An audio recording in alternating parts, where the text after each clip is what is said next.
자, 오늘 기쁜 성탄입니다. 먼저 우리 인사할까요? 자, 메리 크리스마스. 자, 메리 크리스마스. 자, 이렇게도 인사하더라고요. 오늘이 예수님 탄신일이잖아요. 그래서 예수님 탄신일 축하합니다. 그렇게 예수님께 축하 인사를 한번 드리자고요. 예수님 탄신을 축하합니다. 다시 한번 예수님 탄신을 축하합니다. 자, 누군가가 이렇게 했는데 그게 너무 좋아 보여서 우리끼리만이 아니라 정말로 예수님께 축하 인사를 드리는 것도 필요할 것 같아요. 예, 정말 주님 오신 날 우리가 이렇게 비대면 예배를 드리긴 합니다만은 이 날을 우리가 정말 기쁨으로 이 날을 축하하고 또 그러면서 이 날의 참된 의미를 다시 한번 마음에 새기는 귀한 시간이 됐으면 합니다. 하나님의 말씀 누가복음 1장입니다. 오늘 말씀은 하나님의 은혜라는 제목으로 말씀을 전하려고 합니다.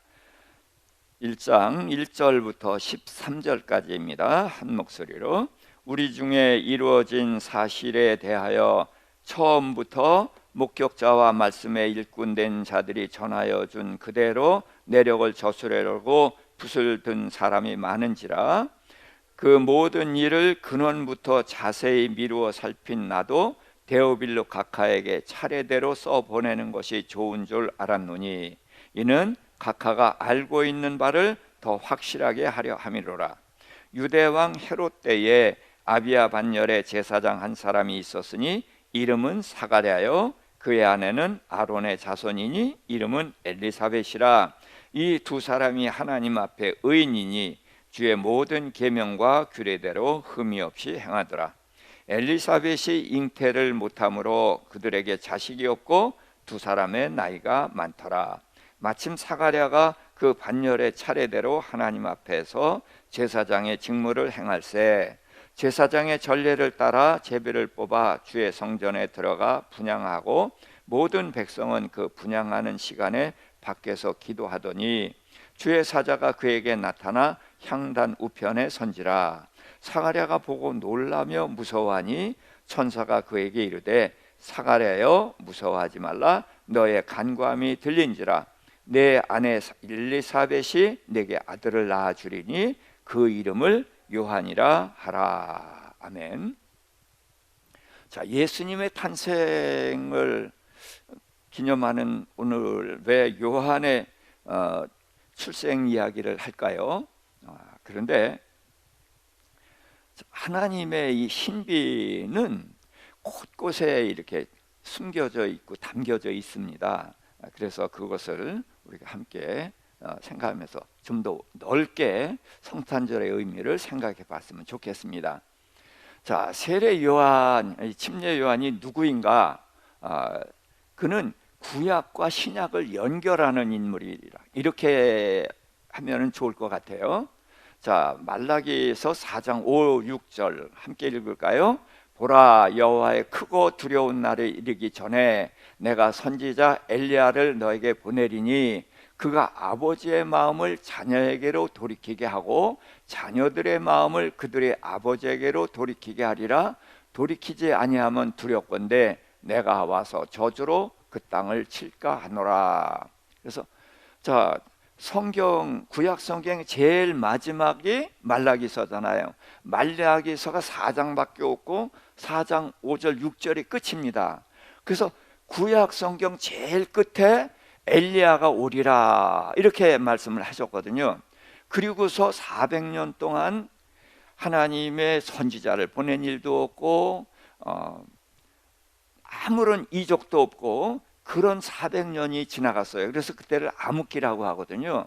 그렇지만 그들이 기대할 수 있었던 것은 엘리야가 오리라라는 예언이 돼 있잖아요. 그러니까 엘리야가 올 때까지는 하나님이 우리를 버리신 것이 아니잖아요. 그래서 엘리야를 통해서 이제 신약과 연결이 돼 나가는 거죠. 400년의 암흑기가 지나가고 그러면서도 희망을 가지고 기다릴 수 있었던 거죠. 자, 그래서 마태복음 17장 11절 12절에 예수님께서 이렇게 말씀하셨죠. 엘리야가 과연 먼저 와서 모든 일을 회복하리라. 내가 너희에게 말하노니 엘리야가 이미 왔으되 사람들이 이 일을 알지 못하고 임의로 대우하였도다. 인자도 이와 같이 그들에게 고난을 받으리라 하시니. 그래서 예수님이 엘리야가 왔다 그랬죠. 그래서 이 엘리야가 누구죠? 예, 침례 요한이에요. 그래서 요한은 구약과 신약을 연결하는 인물인데 그 임무가 그것으로 그치는 것이 아닙니다. 제가 왜 1절부터 쭉 길게 읽었냐 하면은 그 아버지 이름, 어머니 이름, 또 요한이라는 이름의 의미가 있어요. 그래서 사가랴는 여호와께서 기억하신다. 엘리사벳은 하나님이 맹세하셨다. 요한은 여호와의 은혜 그러거든요. 그래서 하나님이 지어 주신 이름은 요한이에요.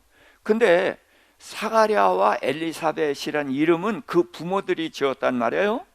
그리고 그들이 결혼을 했는데 여기에 하나님이 이름을 지으라고 하신 적도 없고 결혼하라고 하신 적도 없는데 하나님께서는 이 두 사람의 이름과 두 사람이 부부가 되고 그들에게서 요한이 나오는 것이 이 하나님의 섭리 가운데 있었다는 것을 말씀하시는 거예요. 자, 그래서 엘리사벳, 하나님이 맹세하셨다. 그런데 하나님이 뭘 맹세하셨죠? 그래서 창세기 22장에 보면은 아브라함이 이삭을 번제로 바치려고 했단 말이에요. 그랬을 때 하나님이 황급히 막으시면서 이런 말씀을 하셨어요. 함께 읽을까요? 여호와께서 이르시기를 내가 나를 가리켜 맹세하노니 내가 이같이 행하여 내 아들 내 독자도 아끼지 아니하였은즉 내가 내게 큰 복을 주고 내 씨가 크게 번성하여 하늘의 별과 같고 바닷가의 모래와 같게 하리니 내 씨가 대적의 성문을 차지하리라. 또 내 씨로 말미암아 천하 만민이 복을 받으리니 이는 내가 나의 말을 준행하였음이라 하셨다 하니라. 자, 아브라함은 믿음의 조상입니다. 이 믿음의 조상이 이삭을 번제로 바친 것은 하나님이 달라고 그러니까 주신 것이 아니라 하나님의 언약을 믿었단 말이에요. 내 후손이 지금 이제 거기 내 씨가 크게 번성하여 하늘의 별 같고 바닷가의 모래 같게 하리라는 말씀을 하나님께서 하셨거든요. 그러니까 그 이삭은 절대로 죽질 않아요. 그런데도 하나님이 죽이라고 했을 때 아브라함은 이삭을 죽여도 하나님의 이 약속은 깨지지 않을 것이다. 그걸 어떻게 알았어요? 전능하신 하나님. 99살 됐을 때 자식을 낳을 수 없었단 말이에요. 그런데도 주신다고 약속하시고 그럼 마침내 주셨잖아요. 그래서 아브라함은 이 전능하신 하나님은 불가능이 없다. 죽은 것 같은 우리 부부의 몸에서 생명체를 뽑아내신 이 하나님이라면 내가 이삭을 죽여서 번제로 바칠지라도 하나님은 언약을 지키기 위해서 그를 다시 살리셔서 언약을 지키실 것이다. 그 믿음을 가졌단 말이에요. 그래서 아브라함은 하나님의 약속을 믿은 거란 말이에요. 그래서 그 믿음 위에 하나님이 나라를 세우실 것을 말씀하신 건데, 자, 그래서 내 씨가 하늘의 별같이, 그러니까 이제 아브라함의 후손 이삭 야곱을 통해서 번성할 것을 말씀을 하신 거예요. 자, 그런데 내 씨가 대적의 성문을 차지하리라 그랬어요. 그런데 내 씨면은 우선은 이삭이잖아요. 그런데 이삭과 여기서 대적의 성문을 차지하린다 해서 대적이라는 것은 하나님의 원수 사탄을 말하는 거란 말이에요. 사단의 성문을 차지하는 것은 이들이 하는 일이 아니에요. 그럼 누가 하는 일이에요? 메시아 예수 그리스도가 오셔서 하시는 일이란 말이죠. 자, 그러니까 내 씨가 메시아 그리스도를 말하고 있는 거예요. 그 다음에 내 씨로 말미암아 천하 만민이 복을 받을 것이다. 그런데 아브라함의 후손으로 이삭으로 인해서 번성한 이스라엘을 통해서 천하 만민이 복받은 일이 없어요. 그렇기 때문에 천하 만민이 복을 받는다 그러는 것은 예수 그리스도를 말하는 것이거든요. 자, 그래서 하나님께서 맹세하신 것이 바로 이거입니다. 메시아가 오셔서 사단의 권세를 깨뜨리고 우리를 구원하실 것이고, 그 다음에 천하 만민이 복을 얻을 것이다 라는 메시아에 대한 예언을 여기서 맹세하신 거란 말이에요. 자, 그래서 그러면은 그 여자의 후손이 오시는 것은 아브라함에게 맹세하신 게 아니라 그 이전에 말씀을 하셨어요. 아담과 하와가 범죄하자마자 하나님 즉시 말씀하셨죠. 창세기 3장 15절 함께, 내가 너로 여자와 원수가 되게 하고 내 후손도 여자의 후손과 원수가 되게 하리니 여자의 후손은 내 머리를 상하게 할 것이요 너는 그의 발꿈치를 상하게 할 것이니라 하시고, 그래서 아담과 하와가 범죄하자마자 하나님께서는 여자의 후손을 보내실 것을 말씀하셨단 말이에요. 그래서 이 여자의 후손을 약속하시고 그 다음에 아브라함에게 이것을 맹세로 하신 거예요. 이건 창세기 3장 15절에서는 하나님이 혼자 말씀을 하신 것이고, 아브라함에게는 사람에게 맹세를 하셨단 말이에요. 그래서 그 맹세하신 것을 이루시는 거거든요. 또 이사야서 7장 14절입니다. 그러므로 주께서 친히 징조를 너희에게 주실 것이라. 보라, 처녀가 잉태하여 아들을 낳을 것이요 그의 이름을 임마누엘이라 하리라. 그래서 처녀가 나를 낳을 것을, 여자의 후손을 이제 점점 구체적으로 말씀하시는 거예요. 그러면서 그가 임마누엘이 될 것이다. 그래서 하나님의 맹세는 이렇게 해서 계속해서 이어져 내려가는 것입니다. 그래서 하나님의 언약이 뭔가, 이걸 정리하면 이렇게 됩니다. 창세기 3장 15절에서 여자의 후손을 보내실 것을 말씀하셨고, 창세기 22장 16절에서 아브라함에게 맹세를 하신 거예요. 그 다음에 이사야서에서 처녀가 아들을 낳을 것을 말씀하셨고, 말라기에서 엘리야를 보내실 것을 말씀하셨는데, 그 이제 누가복음에서 침례 요한을 보내셔서 엘리야를 보내셨고, 그 다음에 예수님을 보내셨단 말이에요. 그래서 하나님께서는 맹세한 것을 기억하셨고, 그래서 요한을 보내셨는데 요한이 은혜라는 것입니다. 그래서 묘하게도 엘리사벳의 이름이 하나님께서 맹세하셨는데, 맹세한 내용은 여자의 후손 보내실 것을 아브라함에게 맹세하신 거란 말이에요. 그리고 사가랴는 기억하셨다. 그러니까 하나님께서 맹세한 것을 기억하셨고, 그래서 이제 요한을 보내는데 이름은 하나님이 지으셨단 말이에요. 요한은 여호와의 은혜란 뜻이에요. 그래서 요한이 하나님의 은혜이지만 요한은 무슨 일을 합니까? 예수 그리스도를 나타내는 일을 한단 말이에요. 그래서 하나님의 은혜가 뭐냐? 회복이다. 저는 이렇게 말씀드리고 싶어요. 하나님이 창조하셨을 때에 우리의 신분이 뭐죠? 하나님의 자녀였어요. 그런데 죄를 짓는 바람에 죄의 종이 되고 마귀의 종이 되어버린 거예요. 근데 예수님이 오셔서 십자가에서 해결하신 게 죄를 해결하셨단 말이에요. 그래서 우리를 하나님의 자녀의 신분을 회복하신 거예요. 자, 사람의 수명은 영생하는 존재였어요. 그런데 죄로 말미암아 죽는 존재가 되었죠.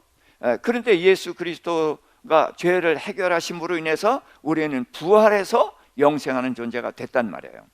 자, 그리고 하나님이 창조하실 때 흙으로 빚으시고 그 코에 생기를 불어넣으셔서 생명이 되었다 할 때 그때 성령을 부어주셨거든요.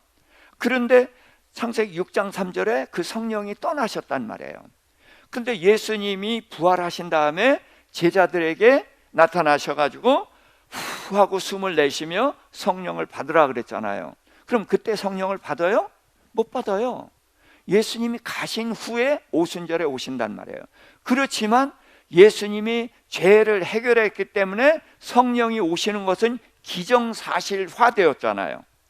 그래서 예수님은 성령이 다시 오실 것을 창세기 2장 7절의 모습을 통해서 재현해 주신 거란 말이에요. 그래서 예수님은 십자가상에서 우리의 죄를 해결하시고 우리의 신분을 회복하시고 영생을 회복하시고 성령을 다시 보내주시는 그런 회복의 은혜를 주시는 거란 말이에요. 이것을 이제 세례 요한의 아버지와 어머니와 요한을 통해서 우리에게 말씀해 주신 것입니다. 예수님이 오시는 것은 우리를 회복시키시는 것이고 그게 바로 하나님의 은혜다. 자, 그런데 이제 예수님이 구유에 누이셨는데, 자, 이번에는 2장을 보도록 하겠습니다. 2장 1절부터 14절입니다. 그때에 가이사 아구스도가 영을 내려 천하로 다 호적하라 했으니 이 호적은 구레뇨가 수리아 총독이 되었을 때에 처음 한 것이라. 모든 사람이 호적하러 각각 고향으로 돌아가매 요셉도 다윗의 집 족속이므로 갈릴리 나사렛 동네에서 유대를 향하여 베들레헴이라 하는 다윗의 동네로 그 약혼한 마리아와 함께 호적하러 올라가니 마리아가 이미 잉태하였더라. 거기 있을 그때에 해산할 날이 차서 첫 아들을 낳아 강보로 싸서 구유에 누였으니 이는 여관에 있을 곳이 없음이로라. 그 지역의 목자들이 밤에 밖에서 자기 양떼를 지키더니 주의 사자가 곁에 서고 주의 영광이 그들을 두루 비추매 크게 무서워하는지라. 천사가 이르되 무서워하지 말라. 보라, 내가 온 백성에게 미칠 큰 기쁨의 좋은 소식을 너에게 전하노라. 오늘 다윗의 동네에 너희를 위하여 구주가 나셨으니 곧 그리스도 주시니라. 너희가 가서 강보에 쌓여 구유에 뉘어 있는 아기를 보리니 이것이 너희에게 표적이니라 하더니 호련히 수많은 천군이 그 천사들과 함께 하나님을 찬송하여 이르되 지극히 높은 곳에서는 하나님께 영광이요 땅에서는 하나님이 기뻐하신 사람들 중에 평화로다 하니라. 자, 그래서 예수님의 이제 탄생 이야기인데, 예수님은 나사렛에 이제 거기 요셉과 마리아가 살고 있었단 말이에요. 그런데 천하로 호적을 하라는 그런 명령 때문에 다윗의 집안은 이제 다윗의 고향이었던 베들레헴으로 다 이제 가야 되는 거죠. 그래서 갈릴리 나사렛에서 유대 베들레헴으로 가는데 마리아가 배가 부르단 말이에요.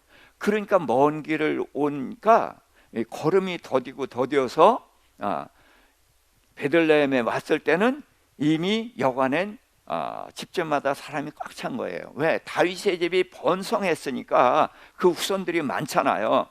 그러니까 거기에 갔을 땐 집집마다 사람이 꽉꽉 들이차서 집 안에 도저히 들어갈 수가 없게 된 거예요. 그래서 이제 짐승의 우리간으로 들어갔던 것인데 거기에서 첫 아들을 낳아서 강보에 싸서 구유에 누였다. 자, 그러니까 짐승의 우리에서 아이를 낳는데 아이를 띨 만한 곳이 마땅치가 않은 거예요. 그러니까 그 안에서 가장 깨끗한 곳이 어디겠어요? 구유가 요즘 저기 젊은 사람들은 구유가 뭔지도 모를 거예요. 구유는 짐승의 밥그릇이란 말이에요. 그러니까 거기가 가장 깨끗하죠. 그러니까 강보에 싸서 포대기에 싸서 거기다 뉘었는데, 자, 그러면서 이제 그 하나님의 천사가 목동들에게 나타났어요. 근데 그 목자들이 뭘 치고 있었어요? 양을 치고 있었어요. 그럼 그들에게 나타나셔서 이제 너희가 가서 강보에 쌓여 구유에 뉘어 있는 아기를 보리니 이것이 너희에게 표적이다 그랬거든요. 자, 표적이 뭐죠? 표적은 사인이에요. 자, 야구할 때나 뭐 보면은 뭐 손짓을 요란하게 하잖아요. 자, 그게 뭐예요? 표적이란 말이에요. 근데 그 표적을 다른 사람이 상대방이 알면 안 되니까 우리끼리만 정해서 그걸 알게 한 거잖아요. 그러니까 예수님이 구유에 누인 것은 우연이죠. 그렇죠? 집안에 들어갈 자리가 없으니까 할 수 없어서 짐승의 우리간에서 누였고, 자, 거기서 또 아이를 낳으니까 아이를 닐 만한 자리, 거기가 그좀 깨끗하니까 거기다 뉘은 것 뿐이에요. 거기가 무슨 표적이 되라고 뉘은 게 아니거든요. 자, 그런데 문제는 하나님이죠. 자, 하나님께서는 여기서 첫 아들을 낳고 이름을 예수라 했는데, 이 예수가 누구예요? 예, 요셉과 마리아의 아들이 아니라 하나님의 아들이란 말이에요. 그리고 창세기 3장 15절부터 여자의 손으로 보내실 것을 말씀하셨잖아요. 아브라함에게 맹세하셨잖아요. 그리고 처녀가 잉태해 날 거리라고 임마누엘이라 약속하셨잖아요. 그렇게 약속하신 하나님께서 자기 아들을 세상에 보내시면서 뉘일 자리 하나도 마련하지 못해서 짐승의 우리간에서 낳고 구유에 뉘게 하셨겠느냐 그죠. 그러니까 이것은 하나님의 사인이라는 거예요. 그러니까 왜 구유에 누이셨느냐? 하나님이 거기에 누이신 거거든요. 그러니까 왜 하나님이 구유에 누였느냐? 이거를 알아내지 못하면은 우리는 예수님의 탄생의 의미를 놓치는 거란 말이에요. 그래서 예수님이 구유에 누인 것은 누가 하신 거예요? 하나님이 하신 거예요. 왜 하셨어요? 우리에게 중요한 메시지가 있기 때문에. 그래서 왜 예수님이 구유에 누우셨을까? 왜 하나님께서 자기 아들을 그렇게 오래전부터 계획하시고 말씀하시고 그랬던 것을 보내시면서 왜 구유에 누이셨을까?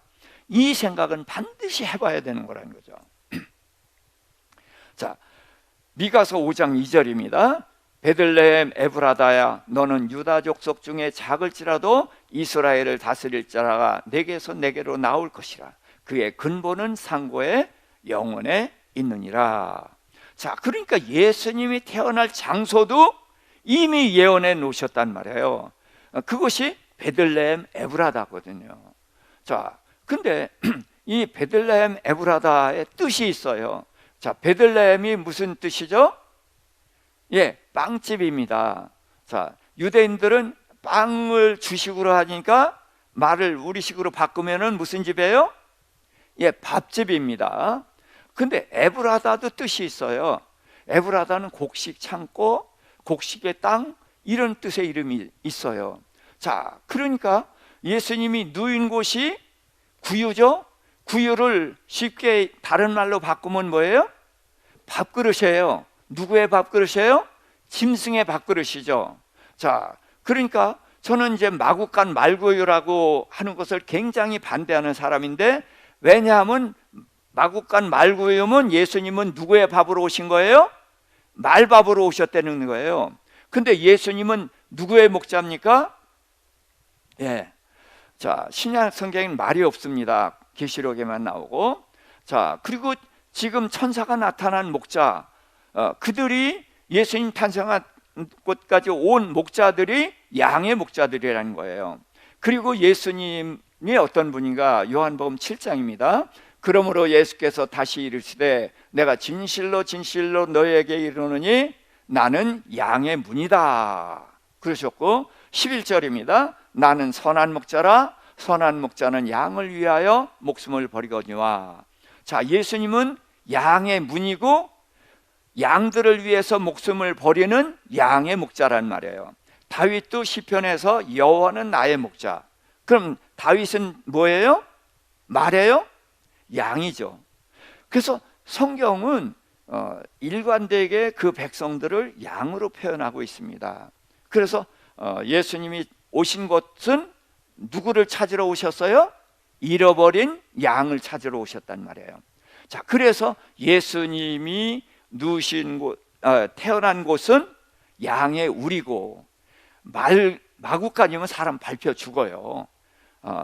그래서 노새도 그 큰 짐승이기 때문에 안 좋아요. 그러나 양은 온순하고 같이 누울 수 있는 것이거든요. 그래서 예수님은 양의 목자니까 그래서 양의 우리에서 태어나셨고 양의 밥그릇에 놓였단 말이에요. 자, 그러니까 곡식 창고, 곡식 이야기가 나왔어요. 그 빵집, 밥집이란 말이에요.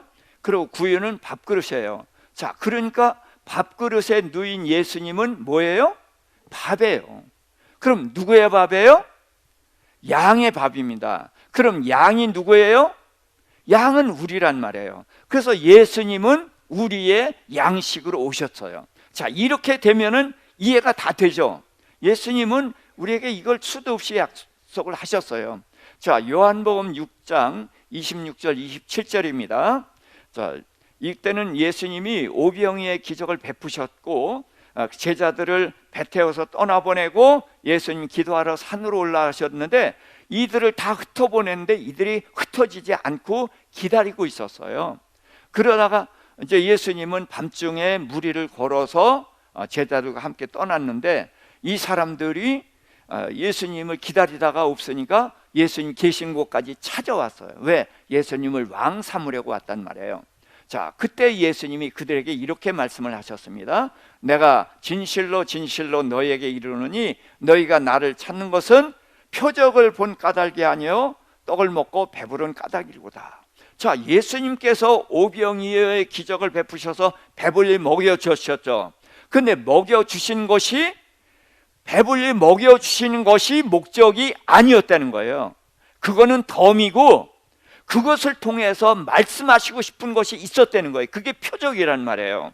그런데 그들은 왜 찾아왔어요? 먹고 배부른 것 때문에 찾아왔으니까 표적을 본 것이 아니라는 거예요. 그러면서 말씀을 더 하십니다. 썩을 양식을 위하여 일하지 말고 영생하도록 있는 양식을 위하여 하라. 이 양식은 인자가 너희에게 주리니 인자는 아버지 하나님께서 인치신 자니라. 그래서 두 가지 양식을 말씀하셔요. 너희가 왜 나를 찾아와서 썩을 양식을 위해서 찾아왔다. 나는 너희에게 이 썩을 양식도 줄 수 있어. 그래서 오병이의 기적을 베푸셨고 7병이의 기적도 베푸신 거예요. 그래서 먼저 그 나라와 그 의를 구하라. 그리하면 이 모든 것을 너에게 더하시리라. 그래서 우리가 육신에 필요한 것은 주시는데 이건 목적이 아니라는 거예요. 썩을 양식? 이것은 목적이 아니다. 목적은 영생하는 양식이다. 내가 이 양식을 너에게 주리라. 그러면서 그들이 그걸 달라 그랬어요. 그랬더니 예수님이 이제 6장 48절 50절 여기서 이렇게 말씀을 하십니다. 함께 내가 곧 생명의 떡이니라. 너희 조상들은 광야에서 만나를 먹었어도 죽었거니와 이는 하늘에서 내려오는 떡이니 사람으로 하여금 먹고 죽지 아니하게 하는 것이라. 자, 예수님이 말씀을 하시는 거예요. 만나를 그들이 이제 먹은 광야에서 40년 동안 먹었는데 누가 주셨어요? 하나님이 주셨어요. 그런데 하나님이 주셨지만 그 만나를 먹고 어떻게 됐어요? 죽었어요. 무슨 얘기를 하고 싶으냐? 내가 오병이어 7병이어로 너희를 먹일 수 있어. 그렇지만 이걸 먹으면 결국은 죽는다. 만나도 하늘에서 내려왔지만 이걸 먹으면 죽는다. 내가 하늘에서 양식을 내려서 오병이어 7병이어로 너희를 먹일 수 있지만 먹어도 죽는다. 난 이것을 위해서 온 것이 아니라 나는 하늘에서 내려왔다. 만나가 내려온 것처럼 나도 하늘에서 내려왔는데 나를 먹고 죽지 않게 하려고. 만나는 먹어도 죽는 거지만 나는 먹어도 죽지 않는다. 54절 55절 내 살을 먹고 내 피를 마시는 자는 영생을 가졌고 마지막 날에 내가 그를 다시 살리리니 내 살은 참된 양식이요 내 피는 참된 음료로다. 그래서 예수님이 내 살을 먹고 내 피를 마시라고 그랬어요. 자, 그랬더니 우리가 생각해도 어떻게 예수님이 살을 먹고 피를 마실 수가 있겠어요? 그러니까 그들이 이 말은 너무 어렵다. 그래서 그들이 다 예수를 버리고 다시는 예수와 함께 다니지 않았더라 하는 말씀이 있거든요. 그래서 예수님을 떠나서 다시는 함께 다니지 않았다는 말씀이 66절이에요. 몇 장에? 6장에 66절. 그래서 저는 요한복음의 666이다 그렇게 말해요. 예수님이 썩는 양식, 이 세상에서 먹는 양식을 주러 오지 않고 영생하는 양식을 주러 왔다. 그러니까 다 떠난 거예요. 그러면서 예수님이 너희도 떠나겠느냐? 그랬더니 이제 베드로가 영생의 말씀이 계시는데 우리가 어디로 가겠습니까? 이제 그런 말씀을 했죠. 그래서 예수님께서 내 살을 먹고 피를 마시면은 마지막 날에 살려서 영생을 하게 하시겠다는 거예요. 부활의 약속을 하신 것입니다. 그러면서 내 살은 참된 양식이요 내 피는 참된 음료다. 그랬을 때 피가 뭔지는 우리가 다 알죠. 자, 마태복음 26장 26절부터 28절, 예수님이 십자가에 달려 죽으시기 직전에 성찬식을 마지막 그 최후의 만찬을 하실 때 이야기죠. 그들이 먹을 때에 예수께서 떡을 가지사 축복하시고 떼어 제자들에게 주시며 이르시되 받아서 먹으라, 이것은 내 몸이니라 하시고, 또 잔을 가지사 감사 기도하시고 그들에게 주시며 이르시되 너희가 다 이것을 마시라, 이것은 죄 사함을 얻게 하려고 많은 사람을 위하여 흘리는 바 나의 피 곧 언약의 피니라. 그래서 예수님의 피는 우리의 죄를 씻고 우리에게 생명을 주시는 것, 이건 우리가 다 압니다. 그래서 주님의 피를 보혈이라고 하죠. 그래서 보배로운 피로 우리의 죄를 사하시고 우리를 흰눈보다 더 희게, 양털보다 더 희게 깨끗하게 하신다. 그래서 우리는 이 많은 찬송을 통해서도 주님의 보혈을 찬송하잖아요. 그래서 우리를 깨끗게 하시는 그런 피, 그리고 이제 이 언약의 피란 말이에요. 말씀하셨잖아요. 너에게 영생을 주고 마지막 날에 다시 살리고, 이런 모든 언약이 이 피에 담겨져 있었단 말이에요. 생명을 주면서. 자, 그런데 예수님이 몸을 주셨단 말이에요. 빵을 잘라 주시면서 몸이다. 그런데 이 몸이 뭐냐? 제가 이제 여러 번 말씀드렸으니까 이제 다 아시죠?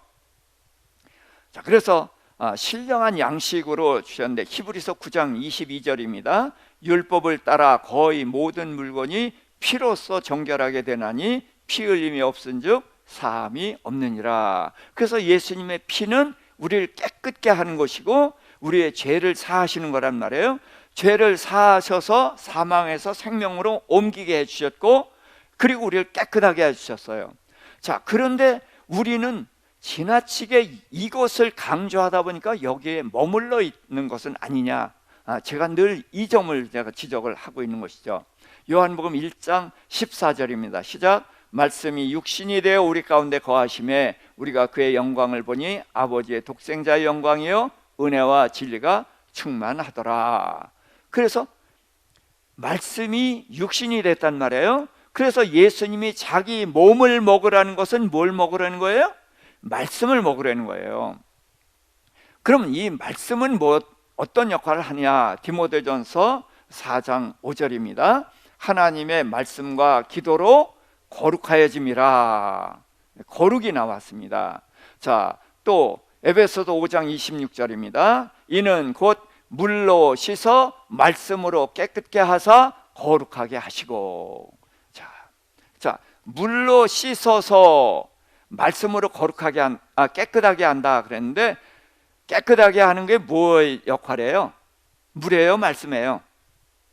물입니다. 물로 씻어 깨끗하게 하시고 말씀으로 거룩하게 하시고. 그러면 충분히 이해가 되죠?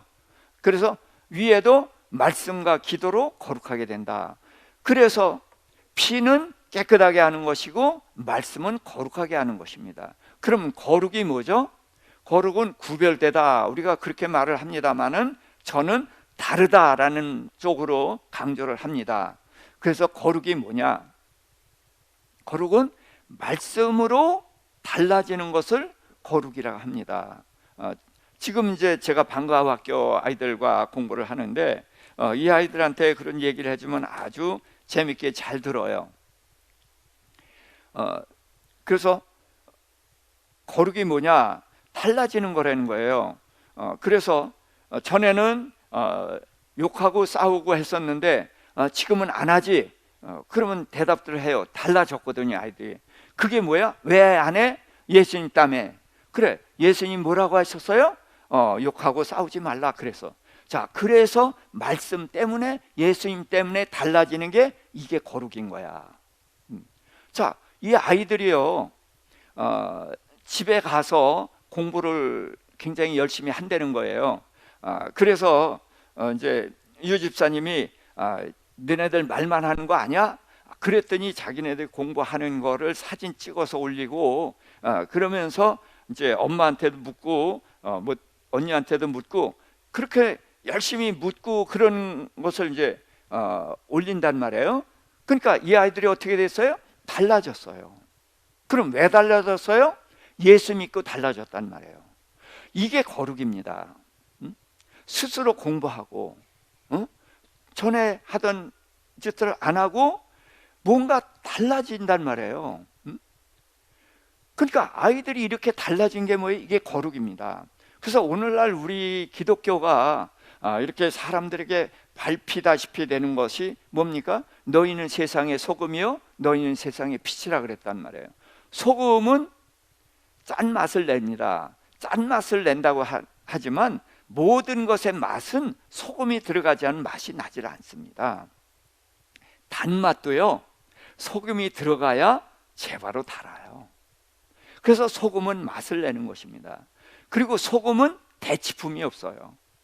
그래서 소금이 맛을 잃으면 길에 버려져 사람들에게 밟힌다 그런 겁니다. 자, 그러니까 우리를 소금이라고 하는 것은 뭐예요? 예수님의 보혈로 깨끗하게 해서 거기다 말씀으로 거룩하게 하려고 우리를 불렀단 말이에요. 그래서 말씀으로 거룩하게 되면은 뭐예요? 이게 소금같이 되는 거예요. 그래서 세상으로 살 맛이 나게 하고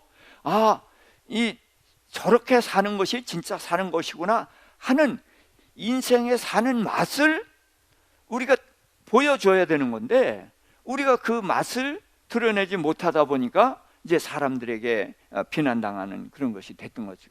자, 너희는 세상의 빛이라 그러면서 너희 빛을 사람들에게 비치게 하여 너희의 착한 행실을 보고 사람들이 하나님께 영광을 돌리게 하라. 그래서 빛은 착한 행실입니다. 착한 행실이 뭐예요? 말씀에 의한 삶이에요. 말씀에 의한 변화된 삶이 이게 거룩이라는 말이에요. 그래서 우리는 거룩해져야만 되는 거예요. 이것을 위해서 부름을 받았단 말이에요. 그런데 우리는 예수님의 보혈의 피로 해서 대표 기도도 제가 많은 교회를 다녀보면서 보면은 한 주간에 지었던 죄를 회개합니다. 알고 지었던 죄, 모르고 지었던 죄, 그러면서 회개하는 기도를 많이 해요. 해야 돼요. 그런데 그게 너무나 당연한 것처럼 반복되는 것은 문제라는 거예요. 죄 짓고 회개하는 것은 그것은 옛사람 때문에 하는 거예요. 새 사람은 죄를 짓는 것이 아니라 하나님의 말씀대로 살아가는 것입니다. 거룩한 삶, 다른 삶을 살아가는 거예요. 이 새 사람이 하나님의 말씀대로 살아가는 것 때문에 옛사람이 죄 짓고 있는 것을 용서하시는 것이지 새 사람 때문이라는 걸 놓치면 안 된다는 거예요. 그래서 우리는 예수 그리스도의 피로 죄사함을 받고 거룩함을 생명을 얻었단 말이에요. 이 거듭난 새 생명은 말씀대로 살아가서 거룩한 삶을 살아가야 되는 거예요. 빛이 되고 소금이 되는 삶을 이게 살아가는 거예요. 이건 말씀대로 살아가면 그렇게 되는 거거든요. 이게 거룩이란 말이에요. 근데 우리가 이 거룩을 놓치고 있지 않냐, 그것을 이제 예수님의 탄생을 이렇게 기념하면서 다시 한번 생각해 보자는 것입니다. 얼마나 이게 중요하면은 출생에서 밥그릇에 누이냐는 거예요. 나 먹으라고 해요. 오병이의 기적을 베푸시고 그 다음에 왕을 삼겠다고 쫓아온 사람들에게 나를 먹으라고 했어요. 그리고 죽으시기 직전에 마지막 유언으로 나를 먹으라고 했습니다. 세상에 얼마나 중요하면 출생해서 가장 큰 이적을 행한 후에 그리고 마지막 유언으로 먹으라고 하실까요? 이보다 더 중요한 건 없다는 거예요. 근데 우린 피에 대해서는 열심을 내지만 말씀에 대해서는 등한히 하고 있지 않느냐. 요즘 와서 성경 통독을 하는 경향이 좀 생겼습니다. 이거는 우리가 성경 통독을 하는 것을 자랑할 일이 아닌 거예요. 당연한 것입니다. 이 당연한 것이 자랑거리가 되고 칭찬거리가 됐다는 것은 우리가 그만큼 말씀을 먹는 일에 등한히 해왔다는 거예요. 말씀을 먹는 일에 등한히 왔다는 것은 거룩한 삶을 살지 않았다는 것에 이 예표란 말이에요. 그 증거라는 거예요. 그래서 우리는 말씀을 먹되 이게 머릿속으로 들어가서 입으로 말하는 건, 저 같은 사람은 이게 머릿속으로 들어갔다 입으로 나올 수가 있습니다. 그렇지만 제가 그렇게 살았으면은 하나님 앞에 가서 이제 크게 책망을 받게 될 수밖에 없습니다. 그래서 말씀은 말씀대로 살고 입으로 증거해야만 되는 것입니다. 그래서 우리는 그 말씀대로 살아야 되는 것이에요. 말씀대로 살아야 된다? 그러기 위해서는 우리가 성경을 알아야 됩니다. 유대인들은 모세오경을 암송한다고 하지 않습니까? 우리는 한두 구절도 암송하는 것이 없습니다. 그러면서 예수를 믿는다? 예수를 사랑한다? 예수님을 따라간다? 아닌 거예요. 그래서 오늘 성탄절을 맞아서 우리 주님 앞에서 서원을 하십시다. 서약을 하십시다.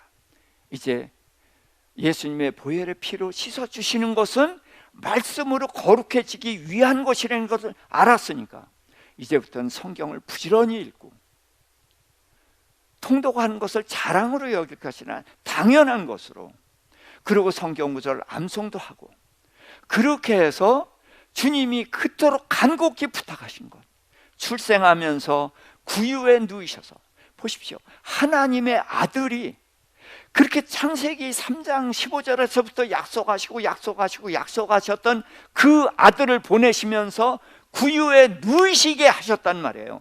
얼마나 중요하면 구유에 누이시게 하셨고, 그리고 오병이의 기적을 베푸신 후에 나를 먹으라고 하셨고, 마지막 유언으로 나를 먹으라고 하셨겠는가. 그래서 주님 성탄절을 맞아서 우리 주님 앞에서 약속하십시다. 이제는 우리가 성경 읽는 것을 간식 먹는 것이 아니라 이것이 우리에게 주식이 돼야 됩니다. 예. 밥그릇에 누이셨잖아요. 우리의 밥이 돼야 되잖아요. 근데 우리는 아직도 빵집에 가는 것처럼 그렇게 간식으로 주님을 먹고 있는 것은 아닙니까? 그래서 밥집, 그래서 베들레헴 에브라다, 곡식 창고, 밥집, 그래서 밥그릇. 그래서 성경은 미가서를 통해서도 예수님이 구유에 누이실 것을 이미 말씀을 하신 거예요. 그래서 예수님의 탄생을 우리가 축하하는 것은 어떻게 해야 되느냐? 이제는 말씀을 읽고 말씀대로 살아가는, 그래서 말씀이 밥이 되고 이 밥이 우리의 양분이 돼서 우리를 움직이는 그러한 참 양식이 될 수 있도록 그것을 우리 주님 앞에 약속하면서 성탄절을 축하하고, 그리고 하나님께 그 영광을 올려드릴 수 있게 되기를 주님 여러분 축복합니다. 마지막으로 정리를 하겠습니다. 자, 하나님의 은혜입니다. 우리 사람은 하나님의 자녀로 지음을 받았습니다. 근데 사람이 타락을 했어요. 그런데 타락하자마자 하나님께서는 여자의 후손을 보내실 걸 약속하셨고, 그 다음에 아브라함을 통해서 큰 나라, 하나님의 나라를 세우실 것을 말씀하시면서 그 아브라함에게 맹세하셨어요. 그러면서 이사야를 통해서 처녀가 잉태하여 아들을 낳을 것이요 그 이름을 임마누엘이라는 약속을 또 하셨어요. 그 다음에 말라기서를 통해서 엘리야를 보내기로 약속을 하셨습니다. 그리고 침례 요한을 보내서 은혜를 주셨어요. 그 은혜가 바로 예수 그리스도십니다. 그래서 하나님께서는 예수 그리스도를 구유에 누이시기 위해서, 그것을 표적으로 해서 그 은혜를 약속을 하신 것입니다. 그래서 주님의 참된 은혜를 받는 것은, 구원받는 것은 그걸로 끝이라고 생각하면 안 됩니다. 예수님의 피로 구원을 받는 것은 시작이라는 거예요. 시작이고, 그래서 이때부터 우리는 구유에 누인 예수님의 피와 살을 먹는, 그래서 스가랴에게 또 엘리사벳에게 맹세하시고 기억하셨던 그것을 은혜로 예수 그리스도를 보내셨는데, 예수 그리스도를 우리가 마음으로 정말 모시는 것은 바로 이제 말씀으로 살아가길 결단하고, 그래서 말씀이 나의 주식이 되고 나의 삶의 가장 중요한 영역이 되기를 이제 주님 앞에서 소원할 수 있기를 주님의 이름으로 간곡히 부탁을 드립니다. 기도하십시다. 우리 잠깐 통성으로 기도하십시다. 하나님 아버지의 크신 사랑을 감사합니다. 하나님께서는 우리 사람이 범죄하자마자 여자의 후손을 보내실 것을 말씀하셨고, 아브라함에게 맹세하셨고, 엘리사를 통해서 또 임마누엘 하나님을 예언하셨고, 미가서를 통해서 베들레헴 에브라다에서 태어나셔서 우리의 양식으로 오실 예수님을 말씀하셨고, 주님께서는 끊임없이 우리에게 이러한 은혜를 약속하셨습니다. 주님, 이 은혜가 예수 그리스도의 보혈의 피로 죄사함을 받고 새 생명을 얻고 거듭난 것이 분명합니다. 그러나 우리가 태어났으면 이것은 끝이 아니라 시작입니다. 하나님이여, 저희로 하여금 이제는 이 말씀을 먹고 성장하게 하고, 말씀 먹고 변화되게 하시고, 말씀 먹고 훈련되게 하여 주시옵시고, 말씀대로 살아가는, 그래서 말씀대로 섬기는 그런 자리까지 나아가는 저희 되게 하여 주시기를 원합니다. 주님, 저희를 붙들어 주시고 함께하여 주시옵소서. 하나님 아버지, 베드로에게 말씀하셨습니다. 내 어린 양을 먹이라, 내 양을 치라, 내 양을 먹이라. 베드로에게 이 세상을 맡기시면서, 교회를 맡기시면서도 먹이라고 했습니다. 주님, 우리가 하나님의 자녀로 태어났습니다. 태어났기 때문에 어린 양처럼 젖을 먹어야 됩니다. 복음을 먹고 은혜를 알아야 됩니다. 그러나 우리가 자라가면서 우리는 훈련도 받아야 되고, 마침내 장성한 자가 되어서는 단단한 음식도 먹고, 그래서 이 말씀이 우리의 삶의 에너지가 되고 삶의 전부가 되어야 됩니다. 하나님, 하나님의 이 놀라우신 은혜가 우리를 이 양식을 먹는 것으로 그 은혜를 마음껏 누릴 수 있다는 것을 깨닫게 하시니 감사합니다.